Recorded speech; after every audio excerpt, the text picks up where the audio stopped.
విశాఖ జిల్లా కొత్తగాజువాక high school road Krishna Nagar కొండపై వెంచేసి ఉన్న శ్రీ విజయ దుర్గాదేవి ఆలయంలో 11వ వార్షికోత్సవ వేడుకలు ఘనంగా నిర్వహించారు. ఏటా శాస్త్రోక్తంగా నిర్వహించే వేడుకల్లో భాగంగా ఆలయ ప్రాంగణంలో శేషహోమములు, ఉత్సవ విగ్రహాల ఊరేగింపులో భక్తులు వందలాదిగా పాల్గొన్నారు. పంచామృత అభిషేకం అనంతరం నూతన వస్త్రంతో అమ్మవారిని అలంకరించి భక్తులకు దర్శనమించారు. కొండ ప్రాంతంలో వెలిసిన ఈ తల్లిని దర్శిస్తే సకల కోరికలు నెరవేరుతాయన్నది భక్తుల విశ్వాసం.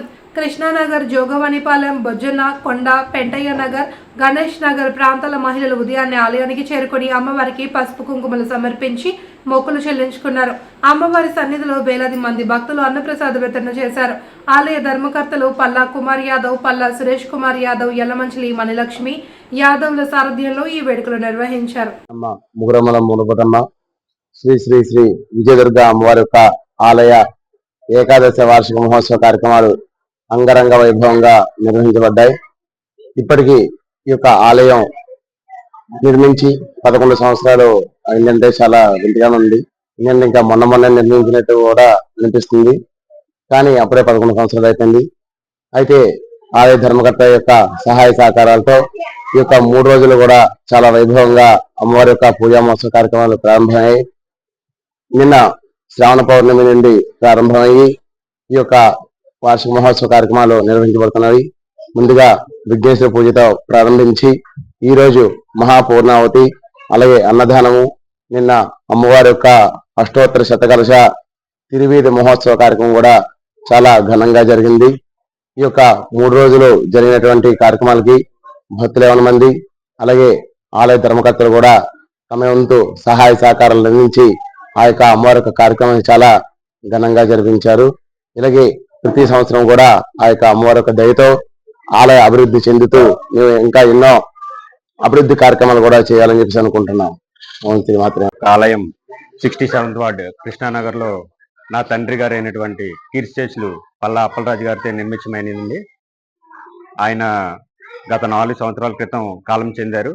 ఆయన తదనంతరం మేము ధర్మకర్తలుగా వ్యవహరిస్తున్నాం. ఆయన హిందుస్థాన్ జింక్ లో ఫోర్మెన్ గా చేసి రిటైర్ అయిన తర్వాత ఆయనకు వచ్చిన అమౌంట్ లో కొంత వెచ్చించి ఈ యొక్క మందిరం ఏదైతే ఆయన స్వతహాగా సొంత ఖర్చులతో నిర్మించడం జరిగింది. అలాగే ఆయన ఒక అడుగుజాడలో మేము ఇప్పటిదాకా నడుచుకోవడం జరుగుతుంది. అదే విధంగా ఈ యొక్క పండగ ఏదైతే ఉందో అది ప్రతి 3 సంవత్సరాలకు ఒకసారి జరిపించడం జరుగుతుంది. అందులో భాగంగా మొన్న వరలక్ష్మి వ్రతం నాడు అమ్మవారికి విశిష్టమైన పూజలు, అలంకరణతో కూడుకున్నటువంటి కార్యక్రమాలు జరిగినవి. అలాగే నిన్న ఏదైతే ఉందో భారీ ఊరేగింపుతో అమ్మవారికి పుర వీధుల్లో మన కృష్ణానగర్, పెంటయ్య నగర్, జోగవనపాలెం వీధుల్లో అమ్మవారిని ఊరేగించడం జరిగింది. అలాగే ఈ రోజు చూసుకుంటే మనకి భారీ ఎత్తున అన్న సమారాధన 5,000 మందికి జరిపించడం జరుగుతుంది. దీని యొక్క నా తండ్రి గారి యొక్క సహకారంతో ఎల్లవేళ ప్రజల ఆశీస్సులతో ఈ యొక్క టెంపుల్ ని అన్ని వేళ ప్రజలు అన్ని రూపాన ఆశిస్తారని చెప్పేసి నేను మనస్ఫూర్తిగా కోరుకుంటున్నాను. అదే విధంగా అమ్మవారి యొక్క కృపకి ఎల్లవేళ మన కృష్ణానగర్, పెంటయ్య నగర్, జోగవనపాలెం పుర ప్రజలు ఎప్పుడు కూడా పాత్రలు కాగలని మనస్ఫూర్తిగా కోరుకుంటూ, ఈ యొక్క మందిరానికి ఏ విధమైన ఫండింగ్ లేదండి. నా తండ్రి గారు తదనంతరం ఆయన రిటైర్ అయితే వచ్చిన డబ్బులతోని ఒక 50 లక్షలు వెచ్చించి ఈ యొక్క మందిరాన్ని కట్టడం జరిగింది.